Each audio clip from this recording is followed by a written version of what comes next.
my last chair report on the NOSB is we haven't fed the world yet conventionally. So why, is ammonia extracts and organic going to make the difference for us to feed the world? I would argue it's probably going to do the opposite. It'll make it harder because we lose a system that's more resilient. But it's a straw man that if we, conventional agriculture has so far failed to feed the world. It's a great goal, wouldn't we all love it? But it's not just production. It's climate, it's systems, it's social systems, and we've known that for years. Francis Moore LePay definitely said that, and so I think we have to avoid getting caught in, letting people define that this system has to be everything. I think we can fall back and say this is an ecosystem.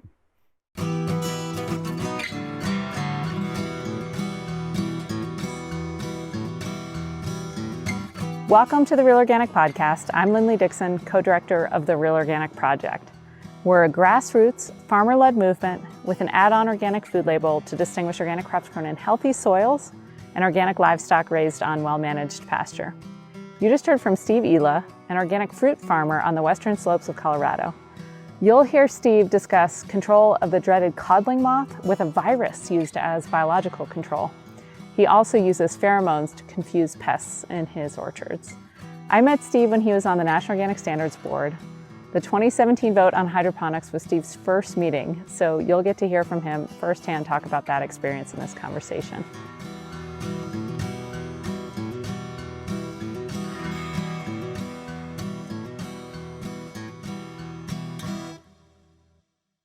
Welcome to the Real Organic Podcast. I'm Linley Dixon, the co-director of the Real Organic Project, here with Steve Ela at Ela Family Farm. Hi, Steve. We go back a ways. A ways. We won't even think about how far back, but yes.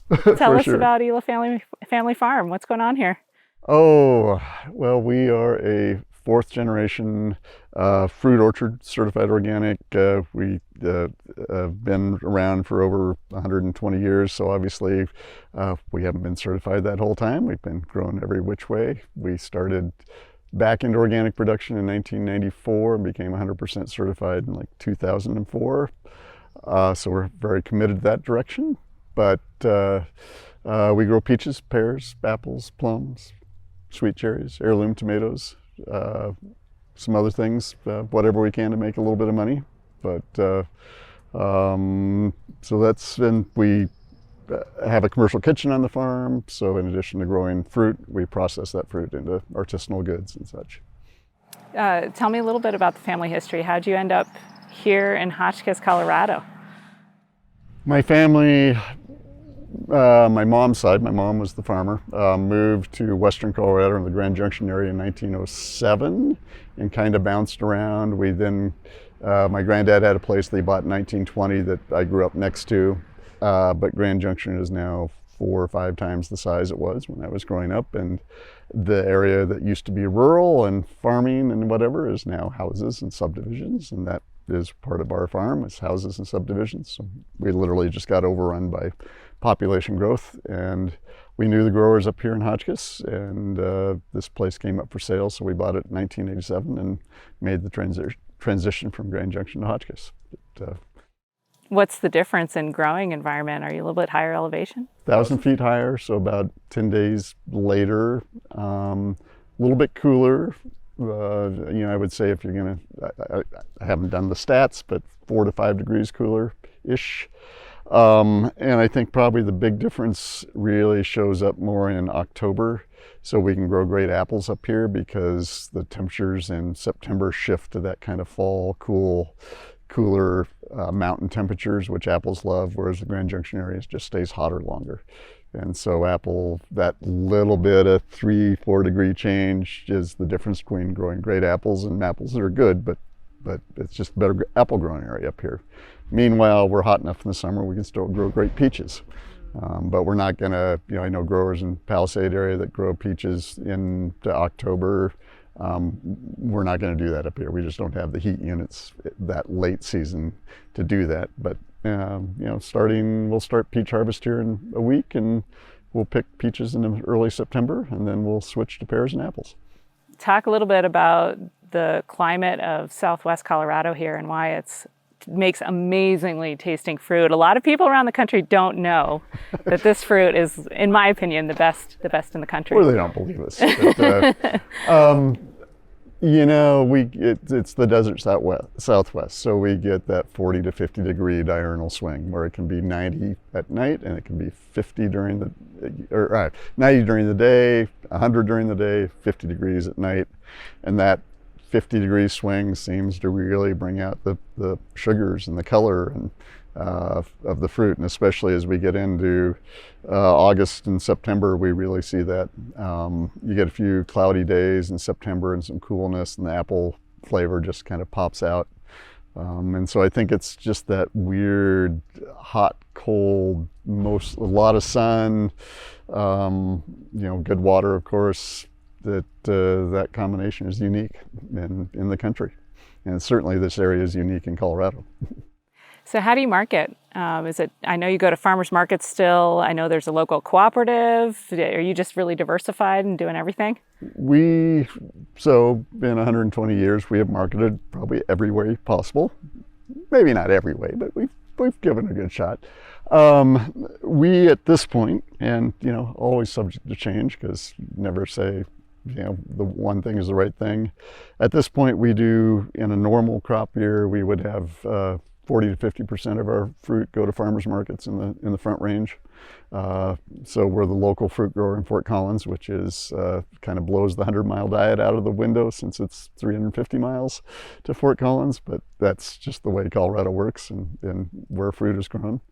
We do probably 15 to 20% of our fruit through CSA shares. That varies from I think we maxed out, you know, a couple years ago at 1,200 shares. I would say 500, 600 shares is more of our stride. We do some wholesale to small stores and specialty food stores and farm stands and restaurants. And we work with Whole Foods a little bit on certain items when we have them. And then we have commercial kitchen on the farms. That's another 10% of our off-grade product goes into jars in one form or another. So hopefully nobody's adding that up. You've got me on tape. That probably doesn't add to 100%, but we're just going to say it does. If one market just worked and there was endless supply, is there one that you would prefer the most? If there was enough demand in that stream? It's a great question. The farmers markets are the most work because, I mean, we have to drive for 6 hours to get to the first one. And so that's just a lot of overhead time and you set up and take down and interaction with people. On the other hand, that having interaction with people is wonderful because you get direct feedback of whether you're doing a good job or something tastes good, or you get to help people learn how to eat and what to taste and what to taste for. So I really enjoy doing those, but as somewhat of an introvert, that's also a challenge to have to be It's exhausting. Yeah. It's like, at the end of it, you know, yeah. You're renewed from all the, you know, excitement about your stuff. Yeah. It just like, it takes me 2 days to recover from exactly. I mean, the outward energy. Yeah, your ears are scratched, but you're tired. Yeah. So I mean, I would rather just be on the farm and send it out to other people, but I think we live in a global economy, and Colorado is not going to be the low price producer. We're going to be a specialty crop producer where we're going to produce great fruit, but it's not going to be the cheapest. And so the world commodity market, I don't think, is going to work for us or will work for us in the future unless something dramatically changes. So I think, you know, some mix. And I mean, you say if any one thing worked, but I guess I just don't think that's ever going to be true. I really believe that we have a diverse marketing strategy, and that's what's kept us alive, is because in 1 year something, you know, we have a hailstorm and cosmetic, you know, aren't as good. Well, you can take more of that fruit to farmers markets and explain it to people. And the next year you have too much fruit and you can sell more to Whole Foods or more through the wholesale realm. And so having those options to dip and dodge and take what you have and do different things with it, I think is ultimately more work, but it's also what's kept us in business. Incredibly resilient. You know, it's kind of funny how ecosystem strategies of diversity might apply to marketing. Other things in life, yeah. Yeah, funny. You mentioned Whole Foods. Have you noticed a difference there with the purchase of Amazon?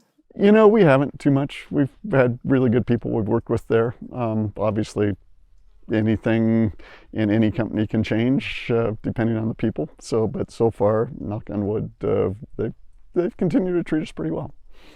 Yeah, but we also, I mean, like say it's, you know, 10 to 30% of our business at most. So that's, you know, we'd like to keep that balanced as well. And, you know, we've seen other big companies come and go, door-to-door organics and Food Maven and some of these others that, you know, were there and big splashes, and then suddenly tomorrow they're gone. And so, yeah, it's always, we always keep that in the back of our head, coming back to diversity of marketing and diversity of outlets. So we try not to put all the apples in one cart. Tell us a little bit about the local cooperative here. It's organic, right? There is and actually, if you're thinking about the packing shed, it's not actually cooperative. It's privately owned, but in essence, I mean, you can call it that. It's there for the growers. It is organic, although now it does pack some conventional fruit, just because another one of the conventional sheds disappeared. Okay. And so just they keep it pragmatically, segregated. they keep it segregated. Yeah, I think they do a good job. It's not, I don't have any worries there. Worries there. I mean, they're very committed. The main manager is an organic grower, so yeah, there's no reason for him to shoot himself in the foot if he wanted to. But yeah, it's a local. You know, it definitely supports the growers. They offer a lot of supplies. We work together. While we personally don't pack through them anymore, we definitely have a close relationship, and you know, if one of us runs short of supplies, you know, we know who we're going to call. It's like, hey, do you happen to have such and such today? It's like, yeah, sure, come get something. Yeah, what's the role of like sort of facilities beyond just the farms that we need in order to make this regional food system kind of across the country work? I think that's a great question. That's the challenge, is that infrastructure. And especially for small farms in rural areas, having access to bolts and nuts and parts and boxes and things, it's challenging. Especially, I mean, I just talked to somebody yesterday to get like the little paper tote bags for our farmers markets, and they are unavailable this year. Done. Yeah. Period. Not available. So we have a supply we'll get through this year, but it's like suddenly like, oh, those things that you just kind of take for granted, you can order. Jars for our applesauce. I mean, it's a pasta jar. You know, you buy pasta in the grocery store. Relatively unavailable. You know, maybe get some in 3 months, maybe 6 months. It took us a year last time we ordered them. You know, where it used to be 3 weeks. So I think local infrastructure, having that ability for farmers to have access to the things they need, is really important. And there's a critical mass, and that's something that I worry about, like in the fruit industry here, as it has gotten smaller in Delta County, of whether, you know, where do you cross the tipping point on critical mass, and where do you cross the tipping point on people that can work on tractors. You know, I think farmers across the country are dealing with that, but certainly smaller farms, smaller areas, that's a bigger struggle than, you know, if you've got a big John Deere dealership out in the middle of the Midwest. Different story. But yeah, it's also what makes it fun to do here. We're not part of the big infrastructure. You know, we get to do what we do best. I was so impressed too last time I came through. The extension service is kind of organically research minded, which is rare. And you know, that whole organic growers are Luddites and, you know, grow the way we did hundreds of years ago. Let's talk about that. First of all, how much research is organic out of all of the research that is done by Extension? How unique is that you've got an organic research station? Pretty unique. I mean, there's definitely, you know, you get up into Washington State where they have, you know, lots of assessments and things. They have dedicated research plots, but it is unusual to have a organic research center, and that's pretty cool. I think that's something that can really set us apart. And are you guys Luddites? What kind of research are they doing? I don't know. No, Let's talk about codling moth. That's yeah. I mean, we work a with good them one. on trying to decide priorities. That station was closed and reopened just a couple of years ago, so they're still getting their feet on the ground, in terms of exactly where they're going to go.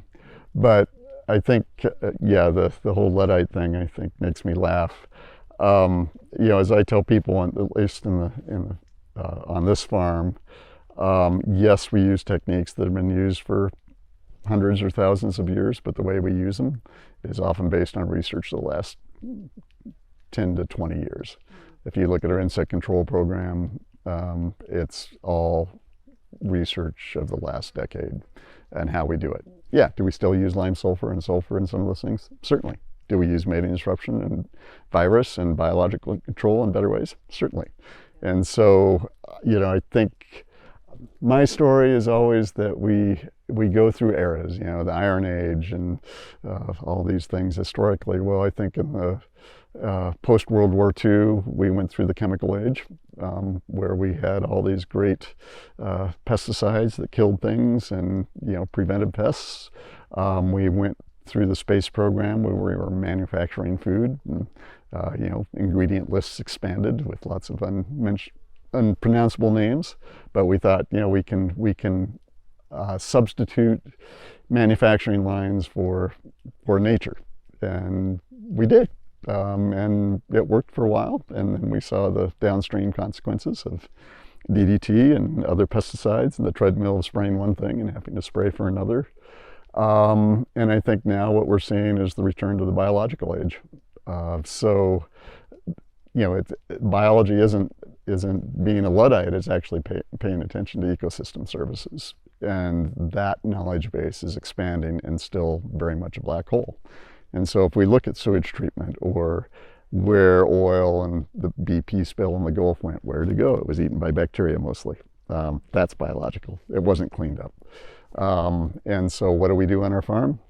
How do we control insects? That's going to be biological and ecosystem services. And so if we're spraying a virus instead of toxic pesticide, we're still going to try and get at the worms and the apples, but we're going to do it in a way that doesn't disrupt the whole rest of the system. And I think that's the change in how we look at the world now. And so moving from we can control everything chemically, we can manufacture things, to know how do things interact, how do we use multiple parts of an ecosystem to get to a point. That's what's cool now. Let's dive in a little bit. There were so many things you just said that were wonderful that we need to go back to, but it's the age of COVID, and you just said a virus, right? We've got host specificity going on. Talk about this virus that controls codling moth and kind of why people should be excited about it. Yeah, well, I think that's, as we look at an orchard system, we don't have to scout for mites and aphids anymore. We did when we were conventional, because they would show up because we would kill predators accidentally as we attacked other insects. Well, once we got into a really good organic system, those are controlled. I don't have to worry about it. Mother Nature takes care of those things. I'm a lazy person. If Mother Nature can do it, more power to her.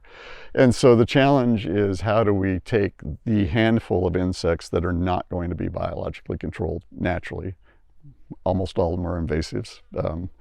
And we do have to control those to have saleable fruit, but how do we control those without screwing up all the rest of that system that we don't have to do the work for?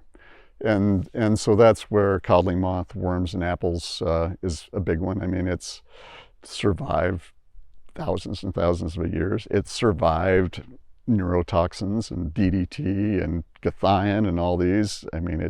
They're wily, and they're still here. So how do we control those without messing up everything else? And that's where the research of the last 20 years, between mating disruption, of where you take the pheromones the insects use to communicate with each other, and those are very specific because the codling moth doesn't want to talk to a leaf roller. Maybe they can be friends, I don't care, whatever, but in terms of reproduction, they want a codling moth. And so those things are so species specific that we can really start to dial in controlling one species without disrupting the rest of the system. And the virus comes into that as well. It's a virus that's specific to codling moth, COVID specific to humans, more or less. And so we can spray that virus. It's already in the system. We're not introducing anything new. We're just raising the titer level, and we can disrupt that particular insect without messing up the whole rest of the system. And that, I think that's where ecology and environmental science and research and ecosystem thinking is really going to come into how do we grow food in ways that is resilient and lets the system do the work for us, and doesn't involve lots of extra carbon inputs or fossil fuel inputs, and still grows good food. You're pretty active. So we met when you were on the National Organic Standards Board. You want to let people know what that was and why you did that? But you tell me. And whether or not you have any regrets? No. So yeah, I served on the National Organic Standards Board, which in the United States, the National Organic Program is what regulates the organic seal. What is organic? It goes through USDA. And one of the interesting things of that program is the National Organic Standards Board is an advisory board to the USDA regarding the National Organic Program. It's very unusual in the sense that anything that is not completely natural, that needs to be used in an organic system, has to be applied for through the National Organic Standards Board, and it cannot, USDA cannot unilaterally say, yes, you can use that without the approval of the National Organic Standards Board. 15 people, 2 meetings a year, put things out for public comments, and those public comments are usually from 1,000 to 3,000 public comments on a range of topics. So the stakeholders of the organic community have a very real chance to put in to those board members what they think. And so it's a very interactive process that I think is very unusual in USDA, and it really gives organic stakeholders a huge chance to be involved. I was on that board for 5 years, served as chair for 2. Big time commitment, but also learned a lot. I mean, you don't know how sausage is made until you make sausage. You don't know all the workings of, what does it take to be an organic grower, and you have these materials that, say, can I put this on my trees or not? And it's like, well, is it OMRI approved? Is it natural? Is it what? Well, NOSB has their fingers in all that. And, so some of it's pretty mundane. Do I really care about some of these particular materials that are used in manufacturing that I can barely pronounce? No, but somebody does. And they make the organic system. And whether they should stay on the national list or not, that's for us to decide and debate. It's a interesting process because it's a government-private partnership, and that's messy. We can sit here and talk all day about the warts of that process. We can talk about the good things of that process. They're both. And there's always debate in the stakeholder community of, should USDA be the manager of our organic program? I think there's good arguments to say no. There's good arguments to say yes. So being part of the NOSB was a way to be involved in that and learn more. It's always, I guess I'll take any excuse to talk to other farmers around the country. That's where I learn. As an introvert, you love that. Yeah. It's weird. Yes. Let's start with what's been good. Yeah. Let's go, what's worked with USDA being in charge in your mind? I mean, I think one is that you actually have tax dollars working for us. If we had to privately fund enforcement, if we had to privately fund the staff that oversees the management of the national list and oversees rulemaking and oversees inspectors, it's a lot of money. I mean, it's millions of dollars a year that I would, as an organic grower, have to be funding otherwise. So I think, using tax dollars to the public good, and I'm going to say organics is the public good, is a good thing. I think having, ultimately, potentially the Department of Justice behind us for fraud cases is huge. Otherwise it gets messier. How do you enforce a standard that's not legal, and being part of the government, it is legal. So those things are good. How well is it funded? I mean, is it able to take care of all that enforcement that it needs? I mean, I think there's an infinite need for that. I think that funding has gone up in the last 4 or 5 years. I think it's gotten better. Is it perfect? No, I'm sure, and it never will be perfect. But I don't think that enforcement would be perfect, whether it's government or private. There are always going to be people that are going to tweak the system, and there are always going to be people that are poking holes. And so, I think we've got a pretty good system. Is it perfect? No. I'm not going to apologize for what's wrong with it, but I'm also not going to say it's perfect. And I think it's a learning curve too, of how do we, as the industry gets bigger, how do we decide how much paperwork we as growers want to do and turn in, and how many times do we need to have lot codes and traceability, and this goes to that, goes to that, goes to that. It's a pain in the butt. None of us like it. And on the other hand, that's what prevents fraud. And so where's the balance between too much for growers like us, that we say we're done, we don't want to do it anymore because it's too much, and keeping somebody from putting a truckload of non-organic grain in the middle of a bunch of organic grain? And that's always going to be the challenge. What are some specific things that we can do to prevent the case that you're talking about that, I recognize, where there's a lot of domestic grain fraud that occurred? I think at least in Colorado, a lot of the cases that have been found have been other organic growers noticing things and paying attention and saying, that doesn't seem right. Where did that come from? I know that person. They don't grow that much. Or it seems weird. So I think just the community self-policing is probably one of the biggest, strongest things. Not perfect, can't be perfect, but that's people that actually know the systems and see it every day, raising red flags when they see it. I think that's really important. I think that always will be. I think audit trails, I get very nervous when the inspector comes every year and says, okay, let's do your mass audit. We're going to start from this block of peaches and we're going to go to that box at the farmer's market. You show me. And because there's a lot of arrows going through that process, and it's easy to forget to record something one day. And, but that is where we can say, yes, this makes sense. The number of peaches we picked here makes sense to the number of peaches you bought, at one of the farmers markets or in a jar of peach jam. The fraud's always going to be a tough one. And I think it's just going to take the organic community continuing to be vigilant within ourselves and pushing for it, and consumers saying, this isn't acceptable. I think you were right on with the kind of local growers kind of noticing that there's a problem. The Constant case was massive, and so they were able to close that one. How many complaints are there piled up for the National Organic Program to investigate, and do we have a problem there? Right. Yeah, and I can't answer that. I don't know what the data is. I know a few years ago it was massive backup, and they have cleared a lot of that backlog.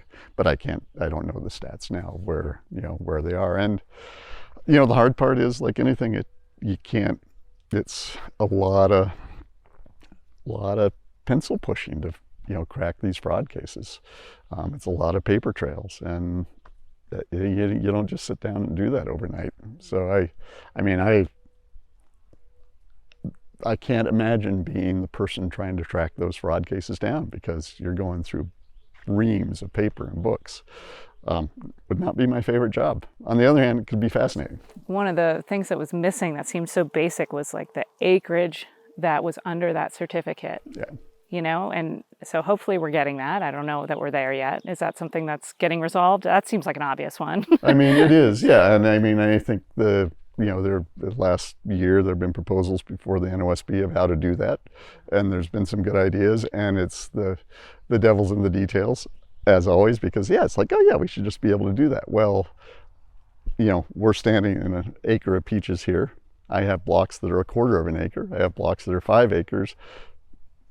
somebody in the Midwest, their small block may be 160 acres or 640 acres. How do you, as you're a vegetable grower, you grow in rows probably. At what point do you report the 0.16 acres of lettuce?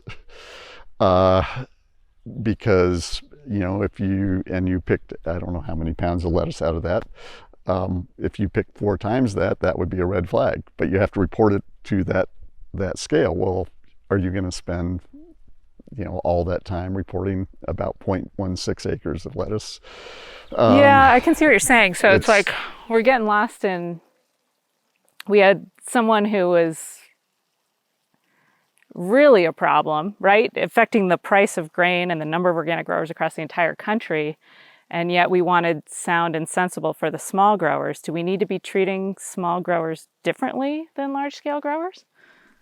I mean, I think, ultimately, I do agree with USDA on this, is it comes down to risk management. Yep. No, I don't think we can police everybody.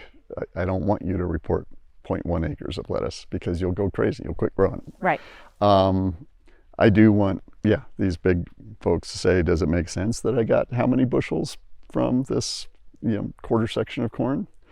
So I think that at some point you do have to just take the statistics and say, we're going to look at the most risk-prone areas. Doesn't mean that in these other areas people aren't going to be messing around, but we don't have infinite resources, and as growers we don't have an infinite time to fill out paperwork. So, but as we talk about trying to figure out how to match volumes with acreages and things, and it's going through multiple farms and multiple silos and multiple markets, it gets tough in the details. It seems and you're explaining the need for the National Organic Program, essentially, right? I mean, how are we supposed to do this on our own, right? Yeah. I mean, we struggle even with the food safety stuff of we go into our packing shed, we pack it, we palletize things, and then 2 days later we're breaking those pallets down to send from here to Denver on a truck to go out to stores or markets. Well, we talk to software companies about traceability, and they're like, well, our software can't do that. It's like, but we do that every day. Yeah. Short of literally scanning every box, which makes my head hurt. Yeah. That's the complexity of, especially in specialty crops. We're not just sending a truckload of grain out. We're sending a pallet of peaches, pears, apples, plums with 5 boxes of this and 6 boxes of that and 2 varieties of that. And yet we're trying to get everything into one system. Okay, I'm small, but smaller. You're smaller. I would say you're large compared to the one I just visited. So. Right. I mean, but compared to Washington, I'm micro. Yeah. So how do we scale, an 80-acre farm to a 4-acre farm to a 10,000-acre farm, who all may actually be doing kind of exactly the same thing, just on, maybe you do 1 market, I do 6, but we're doing the same thing, different sizes. I'll give it to the board. It's a tough one, and it's, I've seen the board put out some really great proposals, and I've seen stakeholders put comments in like, "Are you kidding?" That makes my head explode, and it's a fair comment. But so we have to figure out as a stakeholders how to balance that, because we don't want fraud, right? And we do want sanity. I think it's really tough. So we're talking about fraud on the, you are cheating the standards. You're a member of the Real Organic Project because we had issues about what organic even means. Will you talk about the battle for soil in organic? Oh, yes, the fun topics. Well, I mean, soil scientist, you're a soil scientist. Obviously, we grow in the soil. I think that's the debate. I really believe that ecosystems begin in the soil, and that the tree ecosystem reflects the soil ecosystem, and so you need soil for that. Obviously, there's a debate within the organic community of whether that is true with container systems and hydroponic systems. There are obviously people that feel very differently than I feel. I vehemently disagree, but also see people really believe that those solve other problems. I don't agree, but the stakeholder community hasn't managed to come to agreement on that. I think there's going to be some real, there's going to continue to be some really important debates around all this and discussions, and I personally would prefer to see it go towards the soil side of things that you all support. It's going to be a process. Climate change is making that harder in some ways and easier in some ways. But I also think some of the discussions we've just had, like in the NOSB on what types of fertilizers are appropriate for use in organic, I think that's where stakeholders, consumers, really need to be able to say, this is important to me. That's going to be a battle of, if you look at ammonia extracts, should they be allowed? I don't think so. Obviously, the board didn't think so either, but when that goes to rulemaking, I know there's going to be a lot of input, to say it delicately, the other way. Yeah. So this is where we all approach how much can we do in our lives, how much time do we have, but I think we pick our battles. Yeah. And I think picking our battles for the philosophy of organic is probably a really important one. The ammonia extract was, I'd like you to dive in and kind of explain why that was kind of related to the hydroponic battle a little bit. Let's talk about highly soluble nitrogen fertilizers and why that's not really with the spirit of organic or even the law. Yeah. It's, it comes back to philosophy, and this is the problem of when you write words on paper, that it's very hard to have words completely reflect philosophy of what we all believe in. And I believe in soil processes and carbon flow. And when you put a highly soluble nutrient in, yes, there are times it's really useful. And a number of organic growers who are tremendous respect for said we do not want to completely eliminate highly soluble nitrogen fertilizers, because there are times, 5% of the time, 2% of the time as you're a grower, that those are really critical. So to prohibit them completely, they're against that, and they're tried and true organic growers. But they also turn around and say, but we should not use them all the time. Okay, where's the gray area? Devil's in the details again. How do we yeah, define that? And that's where the battle is right now. And I think we still, as we look at climate friendly practices and carbon sequestration, we really want, as organic community, to really look at how do we up our game on that. We're not perfect. We can do better. I want to grow all my own fertility. We have cover crops. We have a lot of alfalfa. Do we grow all our own fertility? No, we don't. I wish we did. We're trying to, but we're not there yet. So we still spread some, other organic inputs. I would rather not, but we do. So there's a really big difference there. What you're explaining, though, is you have a principle that you're striving towards, and there are occasions when it falls short, and that's what the national list is for. Versus on the other end of the continuum is we're going to design a system around completely needing this input. And I think that's where we get so confused. We're looking at yes, no, yep, as opposed to, okay, let's look at your systems. How does the law back us up on looking at the system instead of designing a system for this input? Yeah. Do we have something to back us here on the organic community's desire for perfection, but not all the way there yet, and a need for a national list? The last NOSB meeting was on the 3-to-1 carbon to nitrogen ratio.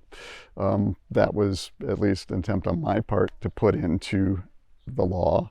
It has to go through a lot of rulemaking. I don't know if it will get there, but to more clearly define that there is a carbon and nitrogen relationship in an organic system. But you're trying to define in words a philosophy again, and that's really hard. Well, we can do it scientifically. So what happens if we put too much nitrogen down to the organic matter in the soil? Yeah, we burn it up. Yeah. And we know, we pretty well know that. And that's, And you dive into the scientific literature. Unfortunately, there always are researchers that have looked at systems that come up with some different data. So it's never black and white. And I agree. We agree, Mm-hmm. but not everybody agrees. And so, but I think that's where, as the people that really believe in organics and in systems management need to continue to really push for systems and for research. We talked earlier, research center, organic research center. Let's have these soil projects done on organic ground. Even as I was looking into the scientific literature for some ammonia extracts in these 3-to-1 ratios, so many of the studies are done on transitional or non-organic ground. Well, we expect them to have the same results as something that's been as ground that might have been treated organically for 30 years. No, they're not going to have the same results. They are fundamentally different ecosystems. And so I don't think we have the data yet. We have some that That's I love. spoken like such a scientist. I know. One paper, it's proven. Right. Yeah. But I think we need a lot more data. The soil's a Absolutely. black box. We don't know what's happening. And in perennials especially. You talk about cover crops and it's all annual stuff. I talk about cover crops here and you go to talk to somebody and they start to it gets really complicated, Steve. You're like, I know. So it's a real challenge of how do we battle based on philosophy and really push for that and fund science that is really complicated and often very long term. How easy is it to get a research project funded for 10 years? Really, really, really, really hard. But that's what soils projects need, is because they are 10 and 20-year projects. And so we know that, you add too much nitrogen, it burns up carbon. There were some research articles that says, but that you add a lot of nitrogen, it actually increases plant biomass in a system that's short of nitrogen. True. Plants grow more. More plants, more carbon back into the soil. But if you have a system that's not short on nitrogen, then adding that extra nitrogen changes the system to burning up carbon. But that's where you really have to read the scientific literature carefully and parse it out and not just take the last sentence that adding nitrogen increases carbon, because in a nitrogen short system, it can. But I don't think of a good organic system as being nitrogen short. And that's been kind of a paradigm shift in the scientific community too, where we thought fertilizers would increase biomass and then hence increase carbon. So this was a paradigm, and then over time, we've seen that maybe we were wrong. So the reason why I think language is important and that we're called the Real Organic Project is because there's implications, behind that word, and there's policies, and you can change the world or you can't. And so words matter. And so we've got another word now that actually regenerative came out of the organic movement, but it almost feels like we've got a fractured community. And so what does regenerative versus organic mean to you? Are they the same, or do they have different meanings? Yes. In essence, they should be the same. And I believe they are the same, but the organic community can't come, and probably won't, and reasonably so, come to consensus of how strict to be, and so regenerative is the more strict definition. And so, I think there's probably room for both, for people that want to be, ultra conservative, ultra orthodox, and not so ultra orthodox. I think there's value in both. Even though we might not qualify for regenerative, I still believe in what we do, and I think it's a valid organic system. Regenerative could be the very gold standard of the gold standard. You're talking regenerative organic certification. Correct. Okay. Yes, regenerative organic, yes. Okay. But if you're going to go just to regenerative, not organic, then it gets really messy. And I think... So what do you mean by that? Like, who's claiming regenerative outside of organic? You're hearing a lot of no-till advocates. We're not tilling, we're not disturbing soil structure, we're not disturbing soil carbon, we're putting residues back in place, saying that they are regenerative, but using herbicides, which to me is not regenerative. And so I think it gets really, to me, regenerative is regeneration of systems, and systems that, and I'm going to say resilience goes in there too. And so I think it's always hard to pigeonhole everything into one word. But to me, a regenerative system is also very resilient. And so like this farm, if you turn the power off today, just took out the power line, fortunately we're on a gravity feed water system. So we can, as long as we can still water the trees, without water, the trees are going to die. We need water. But as long as we can water, even without applying insect controls and other things and fertilizers and whatever, I'm pretty sure you could come back in 5 years and you could pick fruit off these trees. It might not be cosmetically beautiful. It might not be as much production, but the trees would still be alive and this system would continue to work, because there is a lot of resiliency in the regeneration. So the soils have legumes, the carbon does cycle, trees are photosynthesizing. We have a diverse cover crop that helps keep noxious weeds down, and so I think you have to look at let's say a non-organic regenerative system and say, does it have that capacity to persevere in the face of perturbation? So if you're going to dump a 6-inch rainstorm on it, how's it going to react? Is that rain going to run in, or is it going to run off? Is it going to be a gully and sediment in the Mississippi, or is it going to be groundwater for the next, in 1,000 years? And so I think with regeneration, we have to really step back and make sure we look at the whole picture. And that I don't think happens when you just look at a no-till with herbicide use. What is the total energy flow of that system? Maybe you're putting more carbon in the soil, but are you putting carbon in the soil by taking carbon out of an oil well somewhere? I actually don't know the numbers to that, but I think that's the question we have to ask. And even in an organic system, we have to say, if we're going to, we talked earlier about using a virus to control codling moth. Well, we have to spray that every week because it breaks down so quickly. So does driving through the orchard once a week and the soil compaction, we have to use diesel and time. Is that worth the trade-off of a very selective insect control thing, or we put up some nets now and our neighbors have? Is that a better way to go?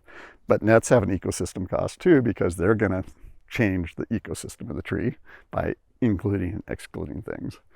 And so we have to look at that bigger picture, and that to me is what regenerative is not taking, it's just soil carbon, or it's just nitrogen, or it's just production, but what does the whole system look like, and can it persevere? And eyes glaze over because you just mentioned like 3 things out of literally millions that affect carbon. And when we only look at soil organic matter as beneficial to the climate or not, we are missing so much. And so many programs now are only measuring that. Right. And even that has variability, depending on which lab you send the exact same sample to. Well, sure. And where do I take the sample in the orchard here? Yeah. And so I think, we could add biochar and have really high organic matter levels, but that doesn't mean that it's going to be fertile, that it's going to have trees are want to grow in it, because biochar is very non-turnover. That's the point of it. So we need all forms of carbon. We need mobile carbon that turns over a lot. We need immobile carbon. And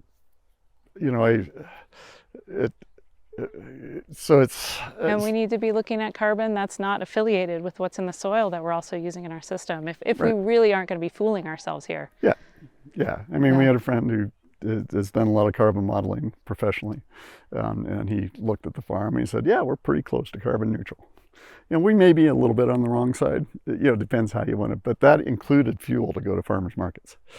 Wow. So not just the farm, but the marketing of the farm as well. That I'll take a lot of pride in that. Yeah. Now, I'm sure we can quibble with his numbers, and you could get in there and say, well, you did this or that. But Yeah. that tells me we're on the right track. That's amazing, Steve. Yeah. But we can still do better. There's no doubt. I mean, so I think regenerative really needs to look at the whole ecosystem. And as we talked about earlier, the way we market is we market multiple ways because that gives us lots of flexibility to go one way or another. And I think in terms of regenerative and an ecosystem, the system needs lots of ways to go depending on what the temperature is today, or whether it got too cold last night, or whether it rained a lot, or whether it was dry. And that there needs to be lots of possible channels and lots of species in there that can poke their heads up if the conditions are right, or chill out if the conditions are wrong. And if we don't have that diversity that we don't even know what is, then we've necked down our chances. Why do you think political leaders have been so quick to use the word when it's been decades and they still won't use the word organic, but they'll say regenerative? That they support it, for example. It's a sexy word. I mean, it's a word again. And, regenerative does sound like a process. Yeah. But I also think, it's a point in time where we're facing climate crises, and so it's easy to hang your hat on a peg and say, wow, this is the next best thing. I mean, sustainable was this way in the 80s. Organic was already there too, but sustainable was the new catchword. Well, now sustainable's whatever you want to make it. Isn't it regenerative? Isn't that why they're using it? I mean, theoretically, but yeah. So it's coming back to how do you define what a word is, and not just make it a catchphrase that says, well, I apply a lot of carbon to the soil. Well, I also apply a lot of nitrogen, so I burn it up. Right. Or do I apply carbon to the soil and try and create a large carbon bank that is dynamic? Two very different systems.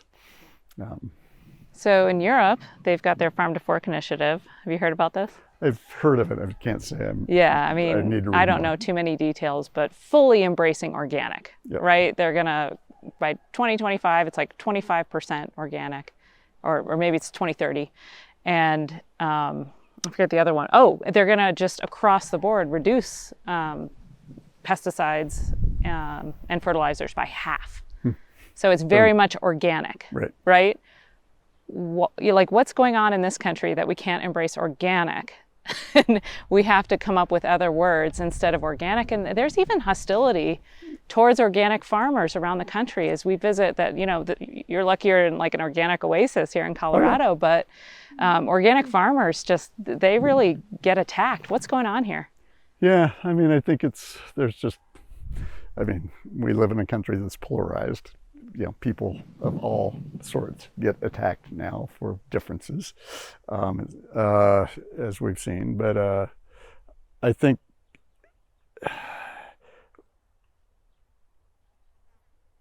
we don't do a good job of leaving people space to think and to act. We do a really good job of pushing people in one direction. Conventional agriculture, and I'll broad brush it hugely because obviously there's nuances there, but our embrace of NPK, pesticides, GMOs, Roundup Ready, we've gone whole hog into single answer systems, and that's been our mantra in the United States, and I don't see that having happened as much in Europe.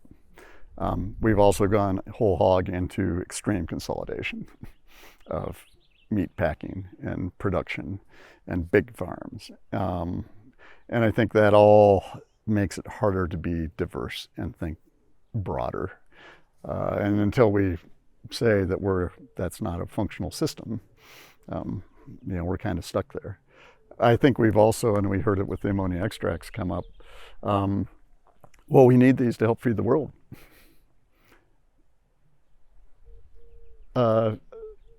My last chair reported in the NOSB is we haven't fed the world yet conventionally. So why, is ammonia extracts and organic going to make the difference for us to feed the world? I would argue it's probably going to do the opposite. It'll make it harder because we lose a system that's more resilient. But it's a straw man that if we, conventional agriculture has so far failed to feed the world. It's a great goal. Wouldn't we all love it?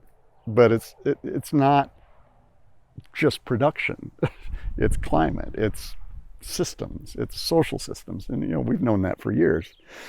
Francis Moore LePay definitely said that, and so I think we have to avoid getting caught in, letting people define that this system has to be everything.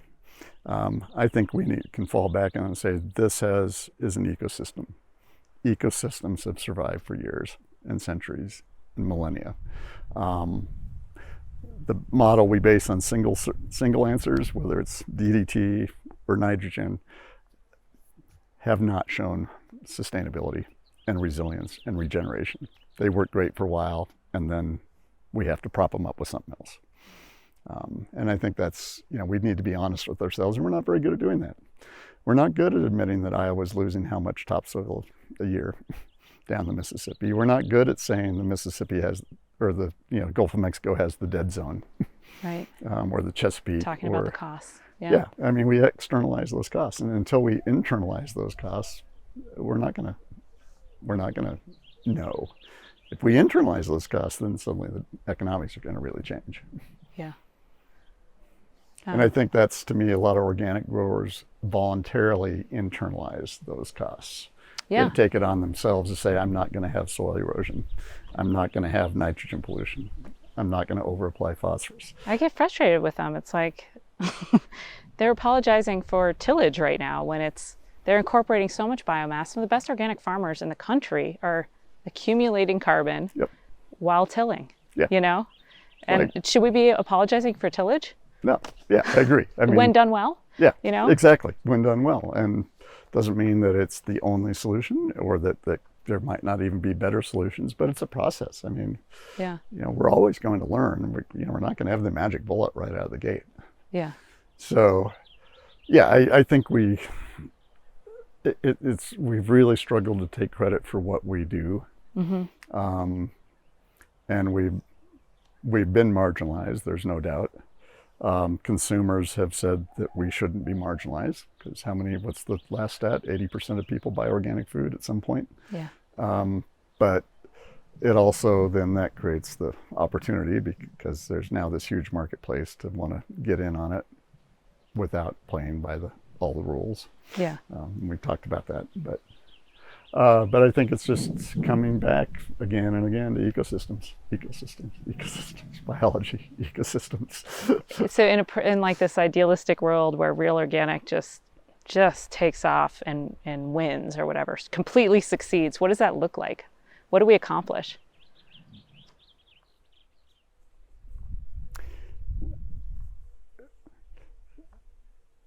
I think we accomplish a very diverse landscape. Iowa would look much different.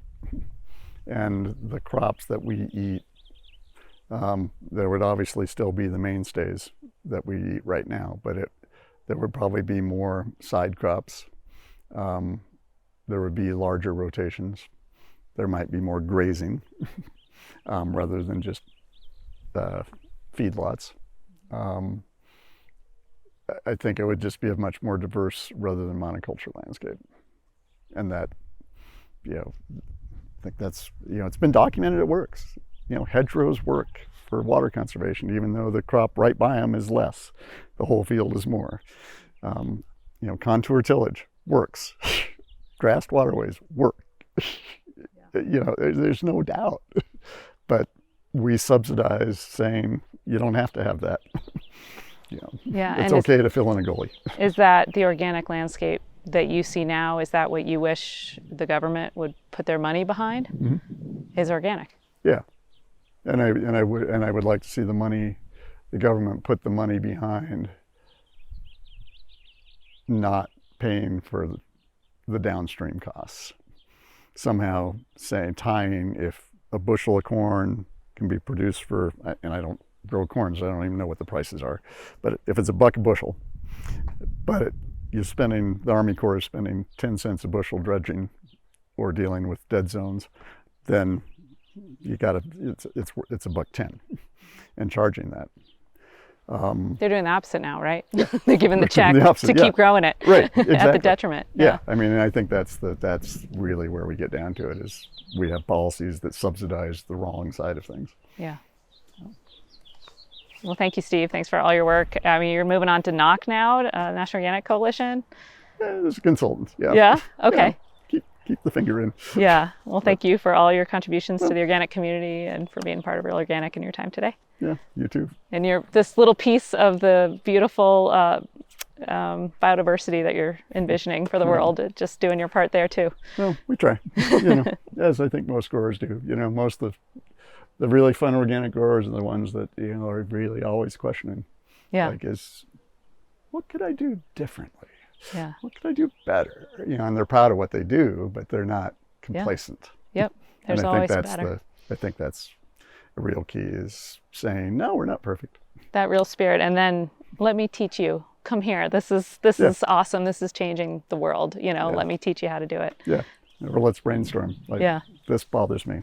Yeah. What can we do better? Yeah. So. Yeah, I'm proud to be part of this community, and you're one of the reasons why. Yeah, well, you too.